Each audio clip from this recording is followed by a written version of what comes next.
আসসালামু আলাইকুম। এবিসি প্রোগ্রামে আপনাদেরকে স্বাগতম। এখান থেকে সবচেয়ে ইম্পর্টেন্ট যে জিনিসগুলো আছে তার মধ্যে একটা হচ্ছে ব্যাপন। ব্যাপন যদি আপনি ভালোভাবে না বোঝেন তাহলে সৃজনশীল অ্যান্সার করতে পারবেন না।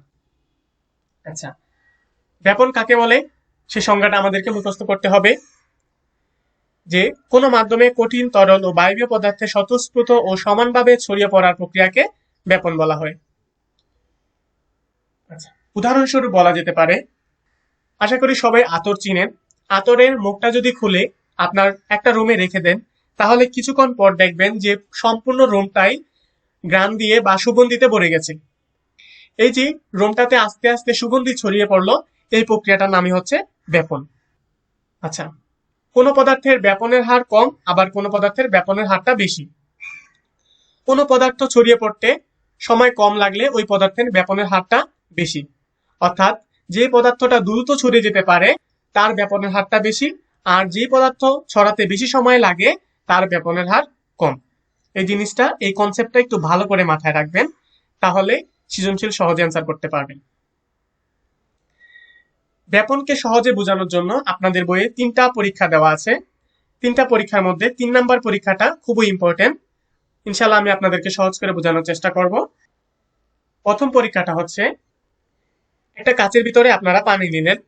পানি নেওয়ার পরে সেখানে কঠিন পটাশিয়াম পারম্যাঙ্গানেট যোগ করলেন বা ছেড়ে দিলেন। ছেড়ে দেওয়ার পর কিছুক্ষণ পর দেখবেন এই কঠিন পটাশিয়াম পারম্যাঙ্গানেটটা দ্রবীভূত হয়ে আপনার গোলাপি রঙের ধারণ করেছে।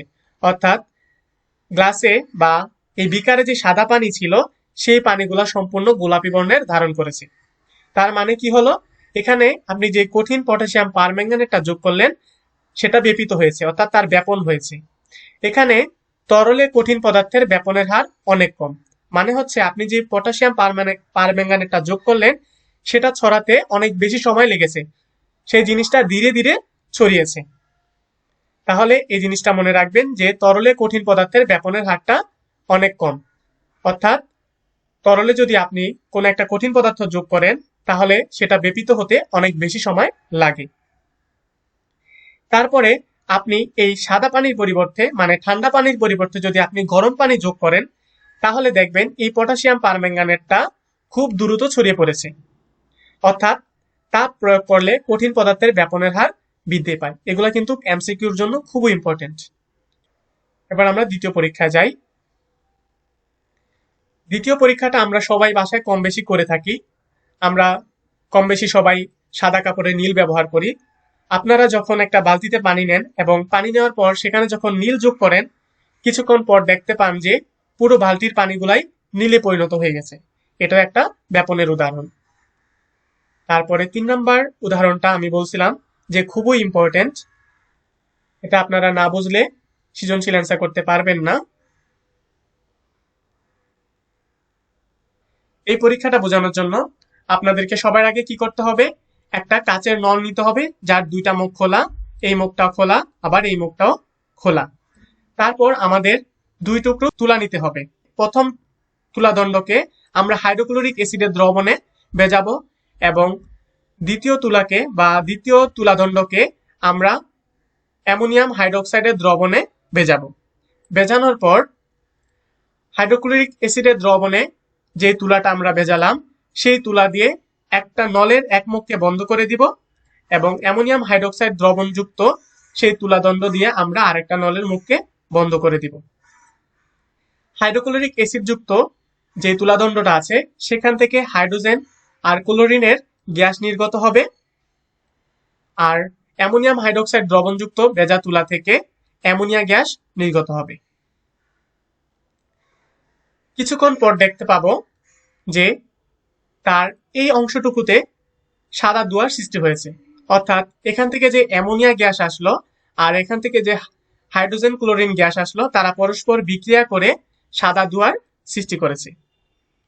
এখান থেকে আমরা কি বুঝতে পারি যে অ্যামোনিয়া গ্যাসের ব্যাপনের হারটা বেশি, অর্থাৎ সে অনেক পথ অতিক্রম করেছে, কম সময়ের মধ্যে সে অনেক পথ অতিক্রম করতে পেরেছে।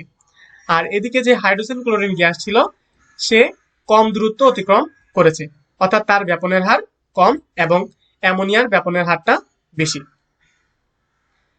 এখান থেকে যে জিনিসটা আচ্ছা, আমরা কিভাবে বুঝবো যে কোন গ্যাসের ব্যাপনের হার কম আর কোন গ্যাসের ব্যাপনের হার বেশি?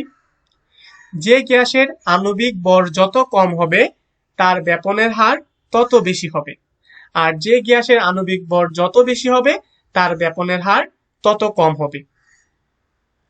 এখানে যে অ্যামোনিয়া ছিল আর ছিল হাইড্রোজেন ক্লোরিন গ্যাস, তাদের মধ্যে অ্যামোনিয়া গ্যাসের আণবিক ভর ছিল 17, আর হাইড্রোজেন ক্লোরিনের গ্যাসের আণবিক ভর ছিল 36.5। তাহলে এখান থেকে আমরা দেখতে পাচ্ছি যে হাইড্রোজেন ক্লোরিন গ্যাসের আণবিক ভরটা অনেক বেশি আর অ্যামোনিয়া গ্যাসের আণবিক ভর কম। যেহেতু অ্যামোনিয়া গ্যাসের আণবিক ভর কম, তাই তার ব্যাপনের হারটাও বেশি।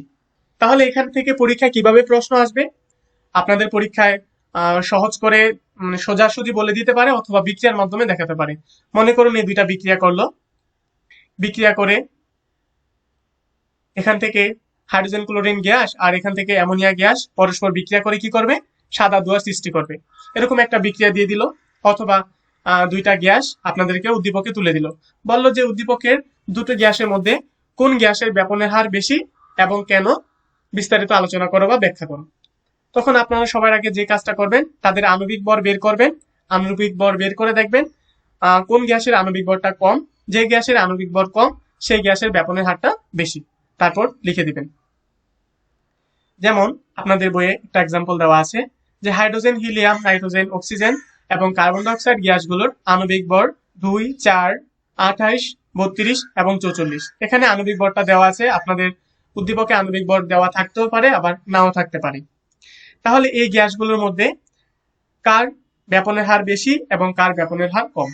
এখানে হাইড্রোজেনের আণবিক ভর কম, তাই তার ব্যাপনের হার বেশি, এবং কার্বন ডাইঅক্সাইডের আণবিক ভর বেশি 44, তাই তার ব্যাপনের হারও কম।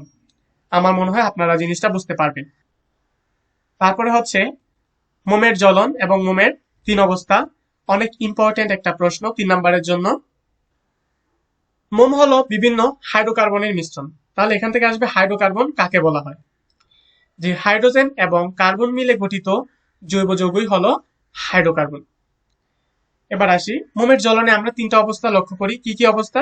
কঠিন অবস্থা দেখতে পাই, তরল অবস্থা দেখতে পাই এবং গ্যাসীয় অবস্থা দেখতে পাই। আমরা জানি মোমের ভিতরে থাকে হচ্ছে একটা সুতা। সেই সুতাতে যখন আমরা আগুন দেই, তাহলে আগুন দেওয়ার পরে সুতার চারদিকে যে হাইড্রোকার্বন গুলা থাকে, এই সুতার চারপাশে যে হাইড্রোকার্বন গুলা থাকে, সেই হাইড্রোকার্বন গুলা গলে তরলে পরিণত হয়। ওই তরল মোম আগুনের তাপে প্রথমে বাষ্পে পরিণত হয়। অতএব ওই বাষ্প মোম বাতাসের যে অক্সিজেন থাকে সেই অক্সিজেনের সাথে মিলিত হয়ে বা বিক্রিয়া করে কার্বন ডাইঅক্সাইড উৎপন্ন করে, জলীয় বাষ্প উৎপন্ন করে, তাপ এবং আলো উৎপন্ন করে। এবং তরল মোমের কিছু অংশ ঠান্ডা হয়ে নিচে জমা হয়। তার মানে আমরা মোমে যখন আগুন ধরাই তা 3টা অবস্থা দেখতে পাই। প্রথমে আমরা দেখতে পাই সেটা তরল হয়, তারপর সেটা বাষ্পে উড়ে যায় এবং কিছু অংশ তরল আকারে নিচে জমা হয়। তরল আকারে নিচে জমা হয়ে সেটা কঠিন পদার্থে পরিণত হয়। তাহলে আমরা মোমের জ্বলনে 3টা অবস্থা দেখতে পাই। আমার মনে হয় আমি আপনাদেরকে সহজ করে বোঝাতে পেরেছি। আশা করি ভিডিওটা কারো না কারো উপকারে আসতে পারে। যদি উপকারে আসে তাহলে ছোট্ট করে একটা লাইক দিন, আর আমার ভিডিওগুলো সবার আগে পেতে চাইলে আমার চ্যানেলটাকে সাবস্ক্রাইব করে পাশে থাকা বেল আইকনকে বাজিয়ে দিন। আল্লাহ হাফিজ।